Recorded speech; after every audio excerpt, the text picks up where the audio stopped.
Are you looking to set up a webinar and you've seen so many companies use webinars, or you maybe even watched one and you've been compelled to purchase a service or a product through a webinar? Well, webinars are an extremely powerful tool to connect with hundreds, if not thousands of people simultaneously, to build a relationship with them, to then get them to either buy something or engage with your brand. Webinars can be complex and it can be hard to know where to start. So in this video, I'm gonna be teaching you the 8 crucial steps for how to launch a successful webinar and to ensure that you get the best results possible. So let's jump right in.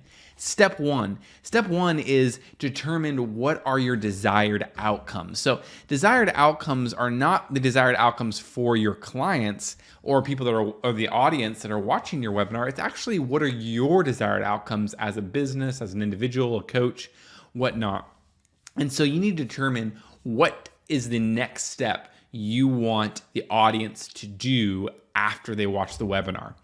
So this could be booking a call with you. This could be purchasing your course. This could be registering for another event. This could be signing up for your workshop. So you need to determine what your desired outcome is and then work your way backwards. I've seen this happen a ton of times. I've personally been guilty of this. I've set up a webinar and I create a bunch of great content, but then I actually don't have any real strong call to action for the audience to participate and to get more help and to engage with our brand more. So number one is you want to figure out what are your desired outcomes. From there, you can jump into step 2, where you want to create a topic and a presentation outline. And so a topic in your presentation should tie in with your call to action, right? Tie into your desired outcomes. What do you want to do?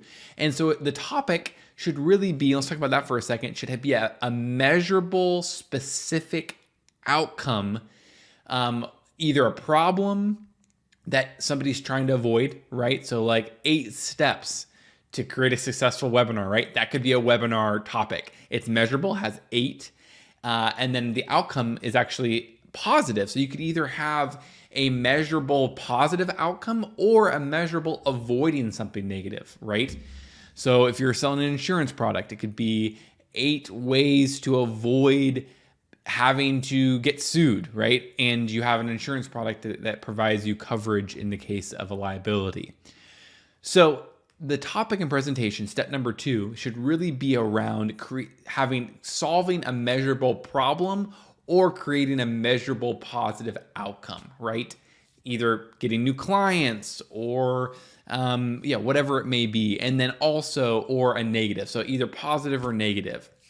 Your presentation, and this step number 2, you don't have to create it all. What I would do is create your topic, right? It should be a specific, measurable outcome, either avoiding something negative or achieving something positive.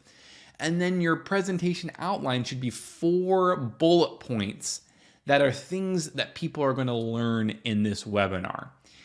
And this can be the outcome for the outline for your whole presentation. And so whether you're hiring a guest speaker or you're partnering with a vendor to come have the presentation or you're doing the presentation yourself, these 4 outcomes will help you navigate how to create the rest of the content.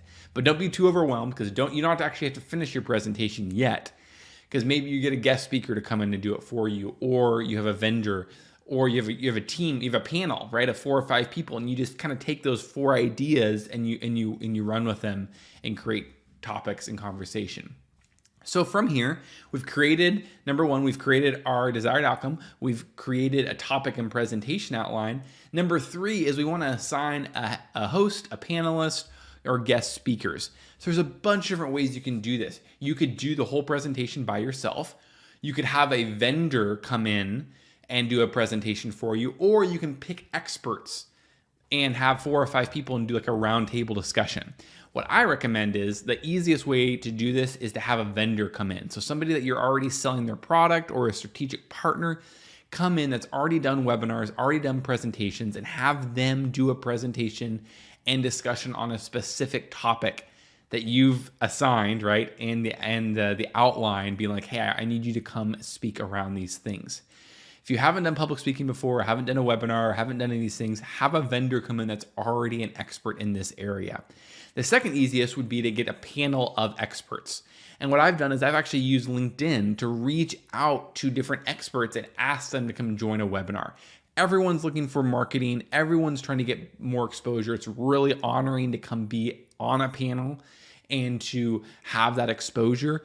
So you'd be surprised how many people are willing to come be on a panel or a guest speaker. And then last would be for you to do it or for your team to come do it, right? If as you start getting experience, you can work into that. So easiest being having a vendor or strategic partner come do the presentation. Number 2 would be a panel. And then the hardest would be to have you do it or somebody else on your team, depending on your comfortability level and your ability to do webinars. So let's jump into number 4. At this point of the setup, you want to set up your tools and engagement. So you want to make sure you have a webinar platform like Microsoft Teams or Zoom to host the webinar. You want to make sure your registration's in place where you have a landing page where people can register for your event. You want to make sure you have the follow-up in place, right? The CRM where you can send follow-up emails and make sure you engage with your leads. So set up all the tech and tools, and there's lots of different ways you can do it for your event. From there, you want to start marketing your event. I recommend marketing an event 2 to 4 weeks in advance. No sooner than 2 weeks. You want to have plenty of time to get the message out and to have multiple reminders to register. No more than 4 weeks because people generally don't plan longer than that for a webinar. If it's a larger event, like a multi-day event or multi-hour event, maybe having it longer is okay. But for an hour-long webinar, marketing it within a month is great. And within 2 weeks is fine as well. So ways to market it, you can market it on LinkedIn and create an event on there and get leads from your audience on LinkedIn. You can email your subscribed list. You can even email a cold list of people and invite them to your email. You can partner with your vendors and have them do marketing for you. You can run ads on Facebook or LinkedIn or YouTube for your webinar. There's a ton of ways to do marketing for a webinar. I'm going to have some other videos on our channel on marketing development funds and partnering with associations to get free marketing. And so there's a bunch of cool strategies out there to get your webinar out there and to get your presentation out there. So after that, after you start marketing your event, you want to create an amazing event day of. So number 6 is to host a great event. A couple things to be reminded of is have a great audio. Have a great audio setup. So a podcasting mic, video is great. Having great video quality is great, but actually what's more important is what the words that people hear, having great audio. And then also things like standing up during your presentation. You'll present much better if you're standing up than versus sitting down. Your energy will be much greater. To things like having great internet setup, right? I've run webinars on LTE on my cell phone data because the power went out or because the internet was not reliable. It's extremely challenging. All the other forms of technology, whether it's lighting or whether it's your camera, I think the 2 most important are your audio quality and internet quality and making sure that those are in place. So after we've hosted a great event, we want to make sure we have some great follow-ups. And step number 7 is effective follow-up strategies for conversion.